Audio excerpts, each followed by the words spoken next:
On va se lever ensemble, c'est bien, on va ouvrir le texte sacré ce matin de la parole de Dieu et on va l'ouvrir dans l'évangile de Matthieu. Alléluia, gloire au Seigneur. Que Dieu soit béni. Évangile donc de Matthieu. Et nous allons lire un passage concernant, évidemment, donc, ces impossibilités qui semblent impossibles, mais avec Dieu, tout est possible. Matthieu 19, et nous allons lire, donc, un passage, particulièrement au verset 16. Et voici un homme s'approcha et dit à Jésus, « Maître, que dois-je faire de bon pour avoir la vie éternelle? » Il lui répondit, « Pourquoi m'interroges-tu sur ce qui est bon? Un seul est le bon. Si tu veux entrer dans la vie, observe les commandements. Lesquels? Lui dit-il. Et Jésus répondit, « Tu ne tueras point, tu ne commettras point d'adultère, tu ne déroberas point, tu ne diras point de faux témoignages. Honore ton père et ta mère, et tu aimeras ton prochain comme toi-même. » Le jeune homme lui dit, « J'ai observé toutes ces choses. Que me manque-t-il encore? » Jésus lui dit, « Si tu veux être parfait, va, vends ce que tu possèdes, donne-le aux pauvres, et tu auras un trésor dans le ciel. Puis viens et suis-moi. » Après avoir entendu ces paroles, le jeune homme s'en alla, tout triste, car il avait de grands biens.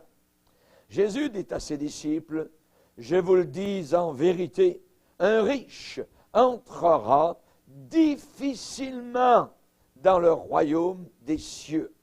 Je vous le dis encore, il est plus facile à un chameau de passer par le trou d'une aiguille qu'à un riche d'entrer dans le royaume de Dieu. » Les disciples, ayant entendu cela, furent très étonnés et dirent, « Qui peut donc être sauvé? » Jésus les regarda et leur dit, « Aux hommes, cela est impossible, mais à Dieu, tout est possible. » Amen. Amen. Père, nous voulons te bénir. Nous te remercions pour ta merveilleuse parole.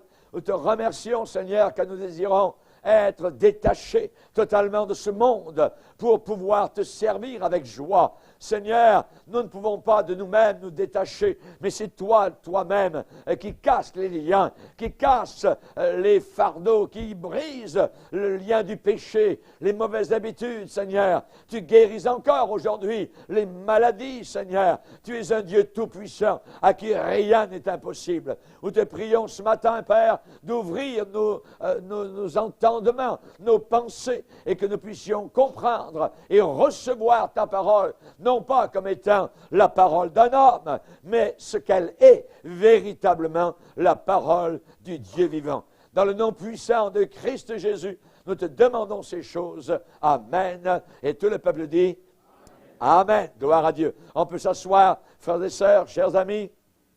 Alléluia. Nous allons nous arrêter particulièrement ce matin sur ce verset 26 où les disciples ont été étonnés, évidemment, de ce que Jésus avait déclaré et la réponse, la réaction des disciples. Qui peut donc être sauvé? Qui peut donc être sauvé? Jésus les regarda et leur dit aux hommes, cela est impossible. Ce qui veut dire que pour être sauvé, c'est impossible à un homme d'être sauvé de par lui-même, de regarder vers les hommes, de regarder à lui-même. C'est impossible. Et tant que quelqu'un regarde à lui, et c'est la raison pour laquelle il y a des gens qui sont très, très déçus aujourd'hui lorsqu'ils arrivent à l'heure de la mort et s'attendant à recevoir le ciel, à aller au ciel, parce qu'ils ont fait ceci, ils ont fait cela, et il y a tant de bonnes œuvres qu'ils ont fait, et ainsi de suite. Et ils pensent qu'à cause de cela, eh bien, ils vont gagner le ciel. Et lorsque c'est le diable qui se présente à leur regard pour les emmener vers l'enfer éternel, alors c'est l'horreur totale. Pourquoi? Parce qu'ils se sont appuyés sur les hommes, sur ce que les hommes ont enseigné, sur ce que leurs œuvres possiblement pouvaient leur apporter. alors que la Bible dit, personne n'est sauvé par ses œuvres. Personne ne sera sauvé par ses œuvres. Si donc on est sauvé par nos bonnes œuvres, à ce moment-là, Christ est mort pour rien du tout. Pourquoi Christ a-t-il besoin de mourir si on peut se sauver parce qu'on est bon?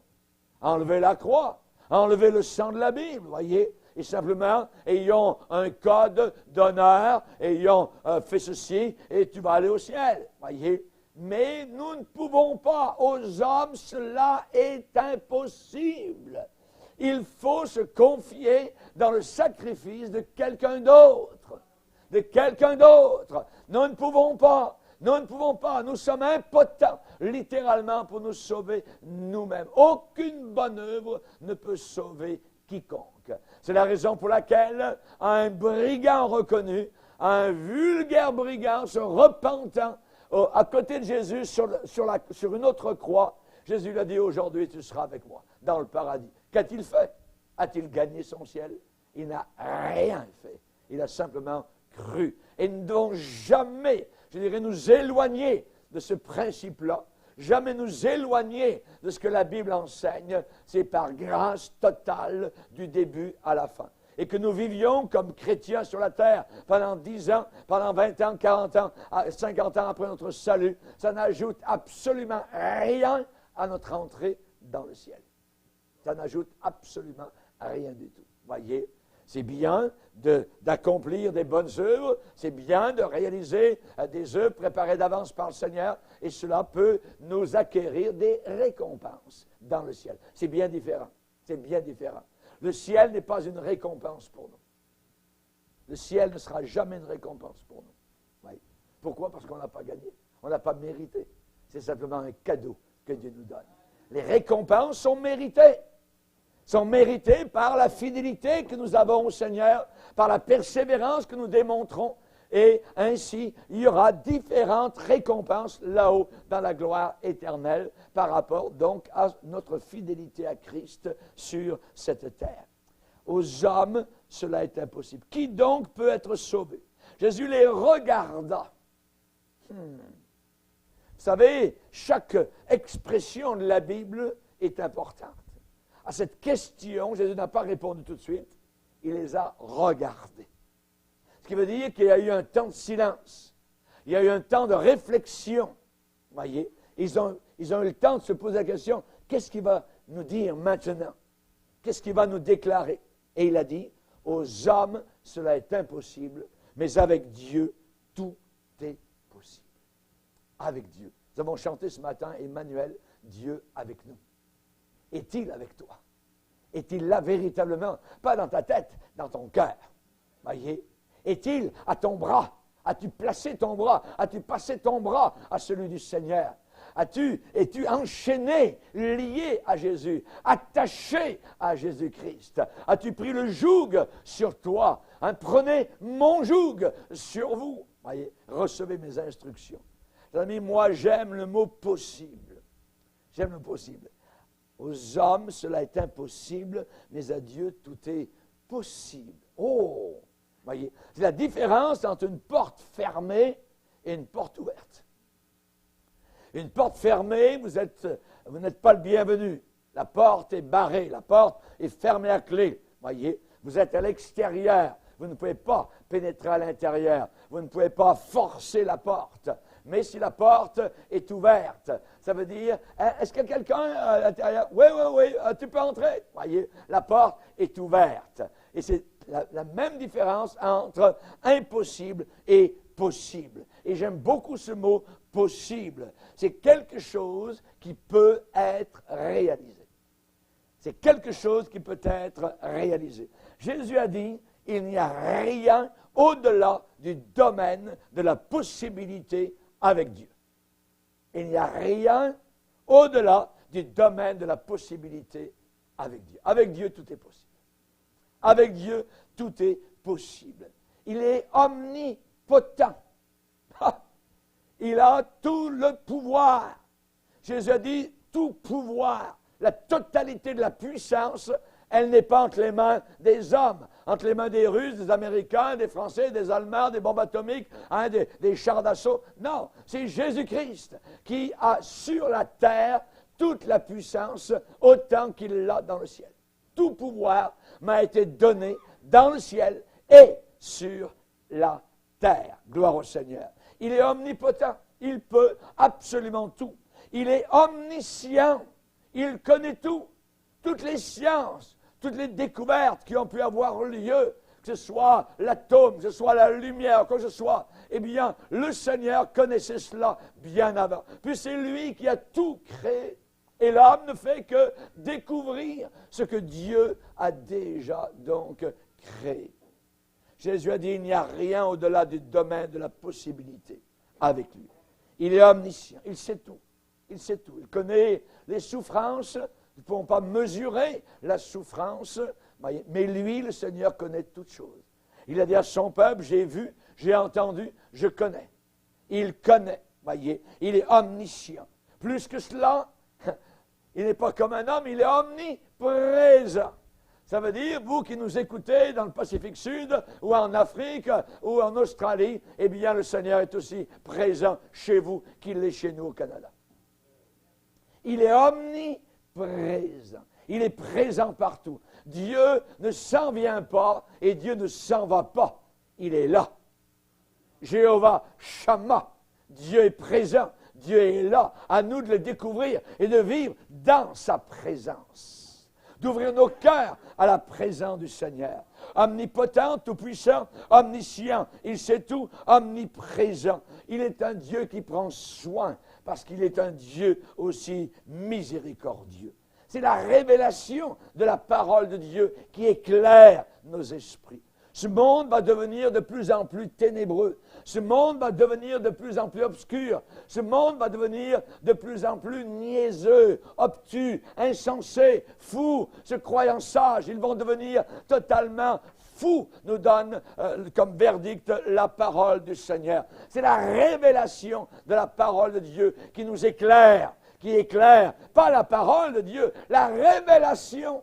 Ce qui veut dire cette parole révélée. Révélée. Il y a des religions dans lesquelles on lit la Bible, mais on ne la comprend pas. On ne comprend pas le salut. Rappelez-vous l'eunuque qui lisait la Bible sur son char. Hein, et Philippe lui dit, comprends-tu ce que tu lis? Ah, je ne comprends rien du tout. Pourquoi? Parce que ça ne lui avait pas été révélé. Voyez, c'est la révélation de la parole qui nous éclaire. Et vous savez, il y a des hommes qui, sur cette terre, doués de Dieu, avec des dons du Seigneur, qui ont d'une certaine manière un don du ciel pour bâtir notre foi. Moi, j'ai vécu en présent dans mes jeunes années autour d'hommes qui avaient la foi véritable dans le Seigneur. Ils m'ont inspiré, ils m'ont touché, ils m'ont influencé. Ces pasteurs, ces évangélistes. Et ces gens-là font une grande impression. Une grande impression sur les gens. Pourquoi? Parce que les gens viennent sur leur ministère assez rapidement sous la conviction de péché. Très rapidement. Ils comprennent qu'ils sont pécheurs et qu'ils ont besoin de venir à Jésus pour être sauvés. Et les gens commencent à accepter Jésus-Christ comme leur Seigneur et comme leur Sauveur. Chers amis, il faut croire passionnément, je dirais, avec zèle, que Dieu peut tout faire. Que Dieu peut tout faire. Dieu est capable d'accomplir n'importe quoi. Que des cancers puissent disparaître. Il y a déjà eu des victimes du cancer qui ont eu des dizaines d'années après, qui ont vécu encore totalement en santé. Parce que Dieu les a touchés. Dieu les a guéris. Chers amis, croire passionnément que Dieu peut tout faire. On voit des gens sauvés que personne ne pensait qu'ils viendraient au Seigneur. Est-ce que vous avez dans votre famille ou autour de vous des personnes et vous les regardez et vous dites ils ne viendront jamais au Seigneur? Voyez. Si vous dites ça, le Seigneur est capable de les sauver. Le Seigneur est capable de les sauver. Les chrétiens disaient à leur époque, à l'Église primitive, il y a un homme que le Seigneur ne sauvera jamais, c'est Saul de Tarse. Saul de Tarse ne sera jamais sauvé. C'est un homme qui tue les chrétiens. C'est un homme qui est perfide. C'est un homme qui a le pouvoir entre les mains. Il hait les chrétiens. Il ne sera jamais sauvé. Et qu'est-ce que Dieu a fait? C'est un des premiers qui l'a sauvé. Alors, il en a fait, je dirais, un joyau dans sa main. Que Dieu soit béni. Dieu nous étonne. Dieu est capable. Avec les hommes, cela est impossible. Avec les hommes, cela est impossible. Mais avec Dieu, tout est possible. Amen. Il faut vivre dans une atmosphère d'espoir, une atmosphère de foi. Il y avait un jour les apôtres qui étaient dans la ville de Lystre et ils annonçaient la parole de Dieu dans l'Asie mineure. Et particulièrement, alors qu'ils prêchaient comme cela en plein air dans la ville, il y avait un homme qui était là et qui était impotent. Impotent, ça veut dire sans aucun pouvoir. Un impotent, il ne peut rien faire. Impotent, voyez, un impotent des pieds. Ça veut dire qu'il n'y avait rien, aucune force dans ses pieds, boiteux de naissance. Il est né comme cela, voyez. Il est né comme cela. Ce n'est même pas un accident qui lui est arrivé en cours de route. Il est né comme cela. Il n'avait jamais marché. Jamais marché. Y a-t-il un cas plus difficile que cela, voyez? Eh bien, il était là, et Paul prêchait, et il écoutait la prédication de l'apôtre Paul. Et l'apôtre Paul a remarqué quelque chose. Et Paul a fixé particulièrement ses regards sur lui quand il a continué de prêcher. Et voyant, Paul a vu qu'il avait la foi pour être guéri. Il a vu, ça se voit. La foi, ça se voit. Comme l'incrédulité. Le visage parle. Le visage a différents, je dirais, messages qu'il peut lancer. Il y a des visages durs, des visages fermés. Vas-y, prêche, pasteur, moi je ne croirais pas. Et ainsi de suite. On le voit, ça se lit. Il y a des visages qui ont la foi. La foi est là, c'est marqué dessus. F-O-I, foi. Je crois, voyez. Et c'est ça qu'il avait, cet homme-là. Il avait cela. Paul a fixé les regards sur lui, voyant qu'il avait la foi pour être guéri. Dit d'une voix forte, lève-toi droit sur tes pieds. Un impotent qui n'a jamais marché, qui est boiteux de naissance, et Paul lui dit, lève-toi droit sur tes pieds. Et il se leva d'un bond. Pouf! Un miracle. C'est pas, je dirais, une magie ou quoi que ce soit. C'est Dieu qui a fait cela.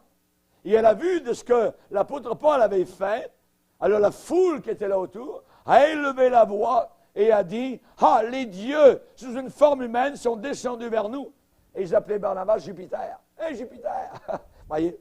Et ils appelaient l'apôtre Paul Mercure. « Hé, Mercure, c'est merveilleux. Tu es descendu vers nous. Hein? Tu es descendu de la montagne de l'Olympe, quelque part. » Voyez? Ils croyaient, les Grecs croyaient à ça. Et Paul a dit, nous sommes des hommes comme vous. Nous sommes des hommes. Nous sommes des hommes. Quand le divin touche la terre, les gens idolâtrent ceux qui accomplissent des choses pour Dieu. Et ne vont jamais faire cela. Et Paul a repoussé cela. Aujourd'hui, il y a beaucoup de prédicateurs qui disent, oui, nous sommes, ils diraient de notre manière, mais oui, allez-y, Jupiter, tout ça, amenez votre argent, tout ça, et ainsi de suite. Oui, c'est nous qui avons fait ça. Ils auraient accepté le crédit. Jamais l'apôtre Paul. Jamais, voyez. Nous aussi, nous sommes des hommes de la même nature que vous. De la même nature que vous, de la même nature pécheresse que vous. Nous sommes simplement des prédicateurs de la parole de Dieu. Et Dieu fait des miracles. Aux hommes, cela est impossible. Mais c'est le doigt de Dieu. C'est Dieu qui a touché cet homme. Et il marche maintenant. Imaginez. Notre Dieu est un Dieu tout-puissant. N'importe qui peut douter. N'importe qui peut douter. Ça, c'est très facile. Et n'importe qui peut se moquer. Encore plus. N'importe qui. Voyez, pas besoin d'avoir beaucoup de talent pour ça. N'importe qui peut faire cela. Et c'est la raison pour laquelle nous, les chrétiens, à la fin des temps, quand on parle du retour de Jésus-Christ, qu'il va revenir, évidemment, beaucoup de gens se moquent. Oh, comme si on s'en va vers une fin, ainsi de suite. Jamais de la vie, ça va continuer, ainsi de suite. Non, non. S'il y a un commencement, il y a une fin. S'il n'y a pas de commencement, il n'y a pas de fin. Dieu n'a pas de commencement, il n'aura jamais de fin. Et cette terre a un commencement et elle aura une fin. Et les hommes ne veulent pas le reconnaître, alors c'est simple, ils se moquent. L'argument des gens faibles, c'est la moquerie.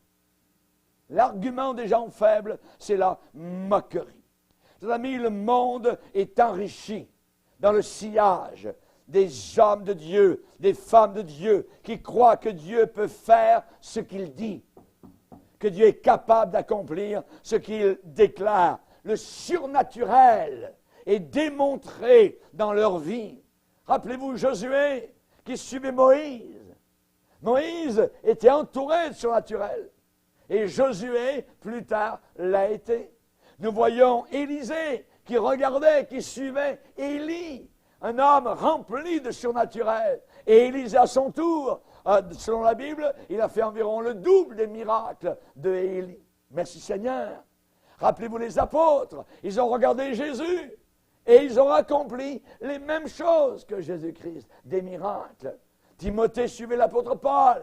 Et Timothée, lui aussi, a vécu à Éphèse dans un milieu de miracles. Il y a deux choix. C'est pas compliqué. Il n'y a que deux choix. Ou bien croire que Dieu est exactement tout ce que la Bible dit qu'il est et se réjouir, évidemment, des richesses de Dieu et de la miséricorde de Dieu. Ou bien le deuxième choix, c'est douter. C'est douter. Douter, vivre sous le nuage, vivre dans le scepticisme, vivre dans la morosité, vivre dans la dépression, et ainsi de suite. J'ai besoin des hommes, j'ai besoin de ceci, j'ai besoin de cela. Et on se détourne de Dieu. Et aujourd'hui, ce monde vit sans Dieu. Avez-vous vu Dieu cette semaine dans la rue? Avez-vous vu Dieu dans le centre commercial? Est-ce que vous avez entendu parler de lui aux nouvelles? Jamais! Jamais ce monde vit sans Dieu. Et après, ils pleurent. Et après, ceci, cela. Ben oui, ils ont mis la Bible à la poubelle. On n'en veut plus de principe. On ne veut pas du Créateur. On ne veut pas d'un Sauveur. On va se débrouiller soi-même. On va aller à l'université et puis on va avoir les solutions. Eh bien, vas-y avec tes solutions. Lorsque tu n'auras plus aucune solution et que les gens prennent le pistolet, se tirent dans la tempe et descendent dans l'enfer éternel. C'est terrible. Parce qu'on se moque de Dieu. Et la Bible dit on ne se moque pas de Dieu. Ce qu'un homme sème, ce qu'une génération sème, elle le récoltera aussi. Il y a deux choix. Croire que Dieu est exactement ce que la Bible dit, ou bien douter et alors vivre sous l'obscurité, le scepticisme, tout seul, enfermé, ainsi de suite, être déçu ici, déçu là, pleurer là, ainsi de suite, prendre des pilules pour dormir, ainsi de suite, parce qu'on ne veut pas de la paix de Dieu. On ne veut pas reconnaître le Seigneur. Et le diable travaille. Le diable a toujours la même question, le même point d'interrogation. Ça marche à chaque génération. Dieu a-t-il réellement dit? Il pose la question à chaque génération. Et chaque génération dit, ben oui, tu as raison Satan, c'est vrai, Dieu n'a pas vraiment dit ça, ainsi de suite. Et après, ils essayent de cacher leur nudité, ça marche mal, ils sont chassés de ce que Dieu avait prévu pour eux. Ils voudraient bien avoir le bonheur, ils voudraient bien, mais ils ne peuvent pas, parce qu'ils ne veulent pas se convertir à Dieu, ils ne veulent pas plier les genoux devant Jésus-Christ cloué sur la croix du Calvaire, qui est venu pour pardonner leurs péchés. Nous chantons dans l'église de Dieu, rien n'est impossible à Dieu. C'est vrai. Rien n'est impossible à Dieu. Je choisis d'aller sur la première route, de croire que Dieu est vraiment tout ce que la Bible dit qu'il est. Le ciel, la terre, les hommes, tout va passer. Mais ce livre, qui est la parole de Dieu, ne passera jamais. Et c'est ce livre que vous allez retrouver au jour du jugement, là-haut devant le Seigneur, lorsque vous comparaîtrez devant ce trône de gloire. C'est ce livre. C'est cette parole qui vous jugera. Il n'y aura rien de nouveau. Vous pouvez la lire. Voyez. Vous pouvez la lire aujourd'hui avec incrédulité et dire blablabla, ça ne veut rien dire, c'est faux, ça. Mais c'est exactement ce livre qui va vous retrouver là-haut au jour du jugement. C'est ça qui va vous retrouver. Voyez. J'aimerais vous dire ce matin, choisissez le premier choix. Croire que Dieu est exactement tout ce que la Bible dit qu'il est.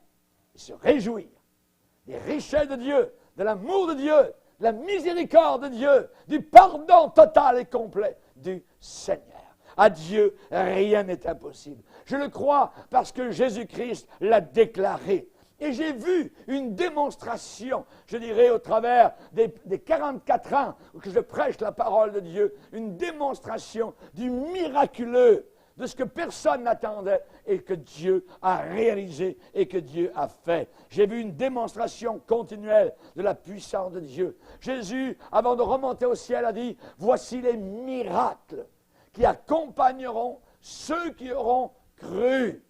Ceux qui auront cru. Les malades seront guéris. Ils parleront de nouvelles langues. Les démons seront chassés. Les miracles suivront ceux et celles qui auront cru. Alléluia. De plus en plus, je compte sur cela. De plus en plus. Vous te trouves-tu ce matin dans une situation qui est cul-de-sac, une situation enfermée. Il n'y a pas de porte de sortie. Voyez, il y a 2 petits mots dans la Bible qui sont merveilleux. Mais Dieu. Mais Dieu. Dieu, il est capable de faire n'importe quoi dans la situation bloquée, fermée à double tour. Il est capable de préparer une porte de sortie. Il est capable d'ouvrir la situation. Il est capable de te délivrer parce qu'il est un Dieu tout-puissant. Alléluia. Ô Éternel, mes ennemis sont nombreux contre moi. Beaucoup qui disent à mon sujet, oh, plus de salut pour lui auprès de Dieu. Terminé, Dieu en a fini avec lui. Il n'y a pas de délivrance, il n'y a pas de guérison. Et David de dire au psaume 3, mais toi, ô Éternel, mais toi, ô Éternel, tu me relèves, tu restaures mon âme. Mais toi, ô Éternel, tu n'as pas dit ton dernier mot. Mais toi, ô Éternel, connais-tu l'Éternel? Connais-tu ce Dieu vivant? Ce n'est pas un nuage, ce n'est pas, je dirais, quelque chose qui se balade ici et là. C'est une personne puissante. C'est ton Créateur. C'est lui qui pousse ton sang dans tes veines. Boum, boum, dans ton cœur. C'est lui, ton Créateur. Tu n'es pas un animal évolué. Non! Tu es créé par Dieu. Alléluia. Avant ta naissance, tu n'existais pas. Il n'y avait pas d'autre vie. Tandis que Christ, lui, existait avant sa naissance. De toute éternité. Il était l'Éternel. Il n'a pas été créé. Il a été engendré. C'est le Père. Alléluia. Joseph n'a pas été son père véritable. Jésus n'est pas né d'une relation sexuelle entre Joseph et Marie. Marie était vierge. Aucun homme ne l'a touchée. Et elle portait un bébé. Mais d'où vient-il ce bébé? Qui en est le père? Le Tout-Puissant. Le Dieu de l'éternité. Et Michée chapitre 5 va dire en parlant de Jésus, et toi, Bethléem, tu n'es certes pas la plus petite d'entre les villes de Juda, car de toi, Bethléem, sortira pour moi celui dont l'origine remonte au temps de l'éternité. Jésus n'a jamais eu de commencement. Alléluia. Merci Seigneur. Merci Seigneur. Mais Dieu, le chrétien vit sur le bord, le tranchant, entre le temps et l'éternité. Peut-être cette semaine, je vais quitter la terre, je ne sais pas. Peut-être que tu vas quitter la terre cette semaine. Peut-être qu'il va y avoir, il y en a qui disent oui, mais il y en a qui sont contents. Alléluia. Amen. Amen. Que Dieu soit béni. Il y a une espérance dans le cœur, voyez. Mais ceux qui ne sont pas prêts, hop, la mort, voyez, est un épouvantail. Le chrétien vit sur le bord, sur le tranchant, entre le temps et l'éternité. Et le temps a une poigne sur son corps, c'est vrai, mais l'éternité réclame ses valeurs. C'est la raison pour laquelle la Bible dit « Attachez-vous aux choses d'en haut et non pas à celles qui sont sur la terre. » Attachez-vous aux choses d'en haut, d'en haut. L'enfer, c'est toujours en bas. Le ciel, c'est toujours en haut. On descend en enfer. On ne monte pas en enfer. On ne descend pas au ciel. On monte toujours au ciel. Je ne sais pas comment ça se fait, mais c'est comme ça. Et c'est la raison pour laquelle il ne faut pas s'attacher aux choses d'en bas, mais aux choses d'en haut. Les choses du ciel, les choses de Dieu. Amen. Et il doit y avoir du miraculeux dans notre vie pour survivre dans ce monde qui est totalement insensé. Il faut que nous ayons quelque part des signes miraculeux qui vont nous aider pour que nous puissions réaliser et accomplir le plan que Dieu a pour chacun d'entre nous. Vous savez, nous descendons d'une très longue liste d'ancêtres qui ont cru de la même façon que nous croyons aujourd'hui. Nous les chrétiens. Nous avons une longue liste d'ancêtres, voyez. Et au psaume 73, le psalmiste dit qu'il ne veut pas trahir la race des enfants de Dieu. Ça veut dire que tout d'un coup, il ne veut pas être incrédule. Parce que les ancêtres, nos ancêtres dans notre famille chrétienne, eh bien, ils ont cru jusqu'à la fin. Jusqu'au bout du sentier, ils ont cru. Ils n'ont pas obtenu sur la terre les choses qui leur étaient promises, mais ils ont vu et salué de loin, reconnaissant qu'ils étaient étrangers et voyageurs sur cette terre. Nous ne sommes que des voyageurs. Nous arrivons, berceau, et nous repartons, tombeau. Nous arrivons avec 2 petits poings fermés, et nous repartons avec 2 mains sur les draps blancs ouvertes. Nous sommes étrangers, nous sommes voyageurs sur cette terre. Mais nous, comme chrétiens, nous avons une espérance. Nous savons où nous allons. Où? Où vas-tu? Où vas-tu après la mort? Au ciel. Merci Seigneur, que Dieu soit béni. Alléluia. Nous descendons d'ancêtres qui ont marché avec Dieu. Noé a cru qu'il était possible de sauver sa famille et lui-même d'un déluge mondial. Et il a bâti une arche. Et la Bible dit dans Hébreux 11, c'est par la foi. C'est par la foi qu'il a fait cela. C'est mon grand-père, Joseph, en Égypte, savait que Dieu accomplirait ce qu'il lui avait montré quand il avait 17 ans. Quand il était adolescent à 17 ans, Dieu, une nuit, lui a montré des rêves fulgurants, merveilleux, avec des gerbes de blé. Sa gerbe était debout, et les autres gerbes autour s'inclinaient devant lui. Oh! Et tout ce qui a suivi ce rêve-là a été dans le sens contraire. Rien n'arrivait. C'est lui qui s'inclinait. C'est lui qui est devenu esclave. C'est lui qui a été emprisonné.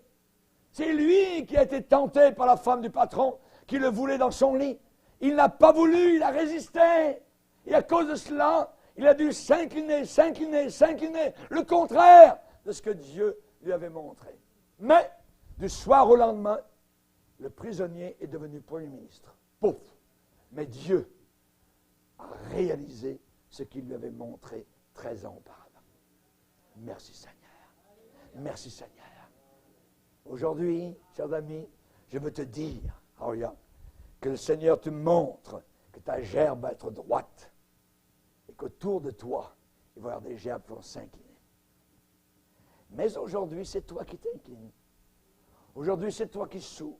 C'est toi qui subis des injustices. Mais un beau jour, tu vas réaliser ce que Dieu a déclaré. Là-haut dans la gloire, tu vas juger les païens. Ils vont venir s'incliner devant toi et reconnaître que Dieu était avec toi. Ils vont reconnaître celui qui sera à tes côtés, Jésus-Christ. Tout genou fléchira devant le Sauveur et reconnaîtra que Jésus-Christ était le Messie, le Sauveur unique du monde. Pas Mohamed, pas Bouddha, Yak. Jésus-Christ, le seul et unique Sauveur du monde. Amen. Alléluia. Gloire à Dieu. Chers amis, rappelons-nous les Israélites, les millions d'Israélites qui ont cru que Dieu pouvait faire n'importe quoi. Pourquoi? Parce qu'un jour, ils sont entrés dans une mer. Dans une mer. avec 2 murailles d'eau qui tenaient toutes seules par la puissance de Dieu. Et en bas, c'était bien sec, du beau sable brun. Et les vieillards sont entrés, ont marché au travers, ont regardé les murailles, on continue, on regardait les murailles de bord et l'autre. Dieu tenait les 2 murailles de chaque bord jusqu'à ce que le dernier soit arrivé de l'autre côté. Et les Égyptiens ensuite ont dit « Hey, il faut les rattraper !» Ils sont entrés. Ils ont regardé aussi, voyez. Mais au milieu, tout est retombé sur eux. Parce que Dieu prend soin de ses enfants. Et les païens aujourd'hui qui se moquent des chrétiens.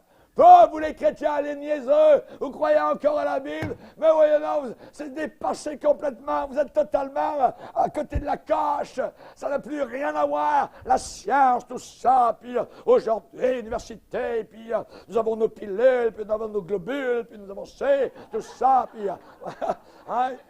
C'est donc ben niaiseux, votre Bible. Ah! Ouais. Un jour, ils voudront être sauvés. Jésus a dit, beaucoup frapperont à la porte. Et voudront entrer dans la ville de gloire, la ville là-bas. Mais ils sont dans les ténèbres, repoussés jusqu'au fond de l'enfer. Ils n'y croient pas. Ils ne veulent pas y croire. Jusqu'au jour où ils le verront. Hélas. 3 fois hélas. Des millions d'Israélites ont cru que Dieu pouvait tout faire. Après avoir vu la grande mer Rouge se retirer en arrière. Et laissant à découvert un chemin parfaitement sec le long de l'abîme. Imaginez. Ils ont connu la puissance préservatrice de Dieu. Quand tous les matins, ils ont ramassé un produit qui s'appelait la manne. La première fois qu'ils l'ont ramassé, ils ont dit, « Hein? Manhou? Manhou? Qu'est-ce que c'est? Qu'est-ce que c'est? Manhou? » Ils l'ont appelé manne. Ils ont ramassé qu'est-ce que c'est pendant 40 ans. La manne. Que Dieu a envoyé filadement tous les matins. Que Dieu soit glorifié. Que Dieu soit béni. Si Dieu est capable de faire cela, il est capable de faire de grandes choses. Amen. Souvent on a un petit Dieu Père Noël, qui amène des jouets à Noël, un petit jouet pour le petit enfant, tout ça. Et on pense que Dieu va nous donner un petit jouet, un petit ça. Voyez, jamais de la vie. Dieu il répand sa grâce en abondance sur nos vies. Pendant tout le temps que nous passons ici-bas sur cette terre. Et un jour, il va nous ramasser, alléluia, gloire au Seigneur, et nous emmener là-haut dans la gloire éternelle par la puissance du Saint-Esprit. Merci Seigneur. Et nous verrons la ville de gloire, la ville translucide, la ville de 2200 ou 400 km de long, de large et de haut, avec des portes immenses, avec des milliards de personnes à l'intérieur. Il y a plus de monde au ciel que sur la terre actuellement. Il y a beaucoup de monde dans la présence du Seigneur. Relisez le livre de Daniel. Relisez le livre de Daniel. Chers amis, ils ont connu la puissance de Dieu dans le désert. Il n'y a pas d'eau qui coule dans le désert. Pas d'eau. Il n'y a rien. Tout est craquelé. Voyez.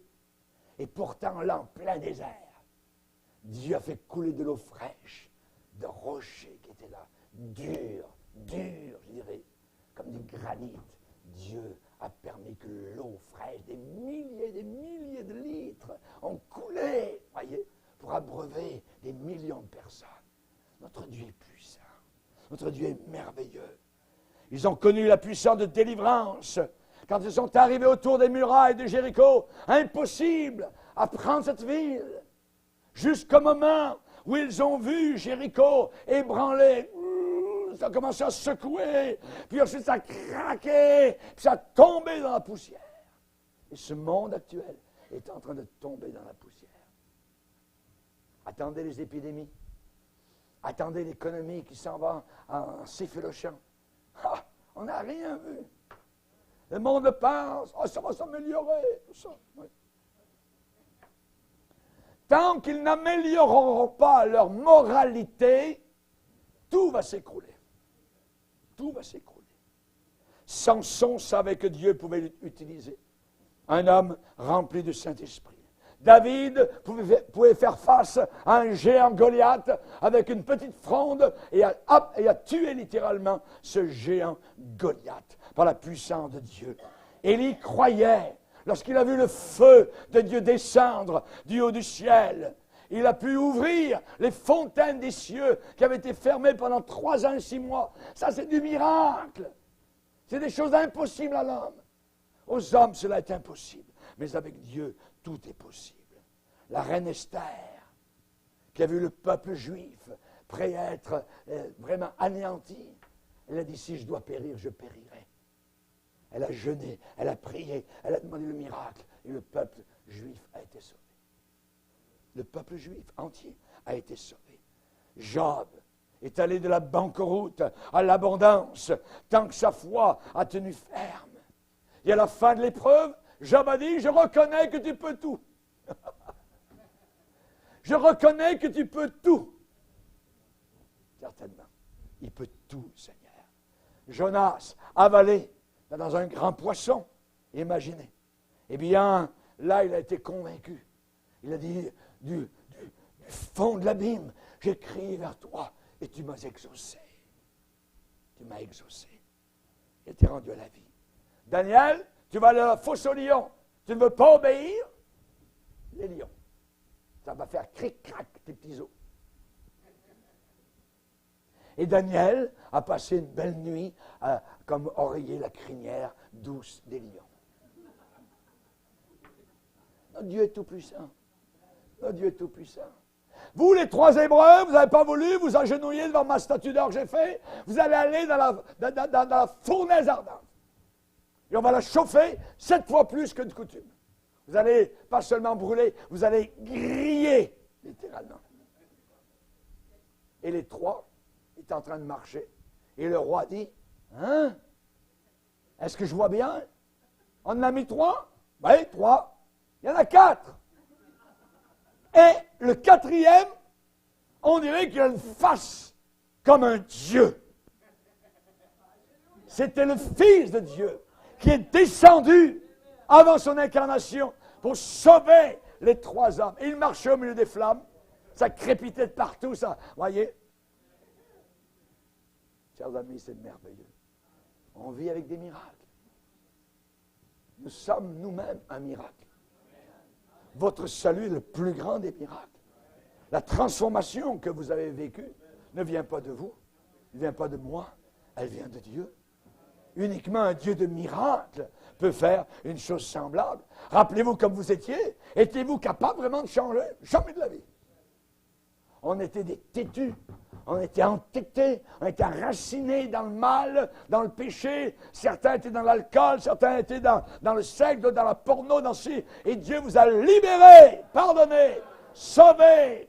D'autres étaient des ivrognes, invétérés. Dieu les a délivrés. Merci Seigneur. Notre Dieu est un Dieu de miracles. Les disciples n'ont jamais douté quand ils ont vu le feu tomber d'en haut à la Pentecôte et qu'ils ont commencé à parler dans des langues nouvelles. On les mettait en prison. On vous a interdit de parler. Attends mon œil. Rien. Quand vous êtes rempli du Saint-Esprit, il n'y a rien qui peut véritablement s'opposer. C'est comme un feu de prairie. Essayez d'arrêter un feu de prairie alors qu'il y a un vent de 200 km à l'heure qui pousse ce feu. Impossible. Impossible. Amen. Et jusqu'à présent, l'Église authentique de Dieu n'a jamais été arrêtée. N'a jamais été arrêtée. Elle est là vivante, elle est là présente, elle est là quelque part dans ta ville, dans ta région. Il y a des chrétiens qui aiment le Seigneur. Paul et Silas sont vus à minuit, une prison à sécurité maximum, changée soudainement en un tas de gravier. Et eux, vivants. Et le chef de la prison, sauvé. Sa famille, acceptait le Seigneur, baptême dans l'eau le soir même. On passe d'un tremblement de terre à la religion. Comment ça se fait? Comment ça se fait? Notre Dieu est un Dieu tout-puissant. J'aimerais vous dire que nous sommes entourés par le témoignage d'une foule de témoins fidèles qui peuvent témoigner qu'avec Dieu, il n'y a rien d'impossible. Avec Dieu, il n'y a rien d'impossible. Voyez? Certains ont dit, vous savez, aujourd'hui, le temps des miracles est passé, c'est fini, c'est terminé, plus besoin de surnaturel, voyez, seulement un bon souvenir, oui, des années passées, tout ça. Oui, c'est écrit dans la Bible, mais aujourd'hui, Dieu ne fait plus rien. Ça veut dire que ton Dieu est mort. Ça veut dire que s'il ne fait plus rien, il est mort. Mais s'il est capable de faire aujourd'hui les mêmes choses qu'il faisait avant sa mort, Ça veut dire qu'il est vivant. Et notre Jésus est ressuscité. Et s'il est vraiment ressuscité, il est capable de guérir encore aujourd'hui. Il est capable de sauver encore aujourd'hui. Il est capable de pourvoir à tes besoins aujourd'hui. Il est un Dieu merveilleux qui nous aime véritablement. Baissons nos têtes et prions, Seigneur. Seigneur, nous voulons te glorifier. Nous voulons t'adorer. Nous te bénissons, Seigneur, car tu es là présent lorsque ta parole est annoncée. Tu es là, Seigneur Jésus, pour bénir. Tu es là pour guérir. Tu es là pour délivrer, pour pourvoir, pour ramener le bon sens à ceux qui l'ont perdu. Tu es un Dieu vivant. Seigneur, nous voulons te craindre, nous voulons te respecter, nous voulons t'honorer. Le ciel, la terre vont passer, mais ta parole ne passera jamais. Seigneur, te bénissons. Tu vois ceux qui aujourd'hui ont des fardeaux dans leur cœur.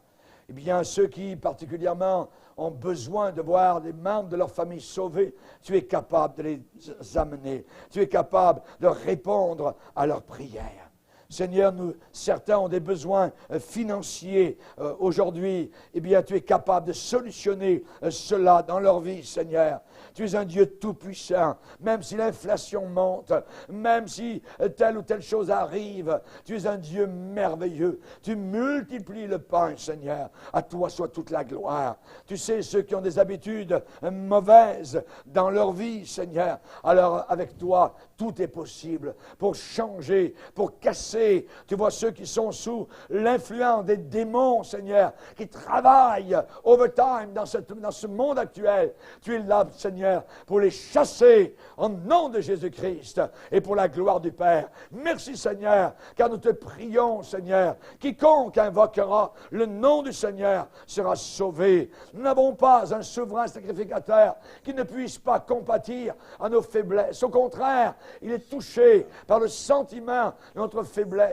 Et c'est lui capable de nous secourir dans tous nos besoins. Seigneur, s'il te plaît, dans ta bonté, bénis ce matin ceux et celles qui vont s'avancer ce matin pour recevoir leur miracle, recevoir leur provision, recevoir leur salut, recevoir leur changement de cœur. Tu es un Dieu merveilleux, Seigneur, et c'est à toi que revienne toute la gloire et la puissance, car tu as dit, tout pouvoir m'a été donné dans le ciel et sur la terre. Or, à celui qui peut faire par la puissance qui agit en nous, au-delà de tout ce que nous demandons et pensons, à lui soit la gloire dans l'Église et au siècle des siècles. Amen. Et tout le peuple dit Amen. Amen.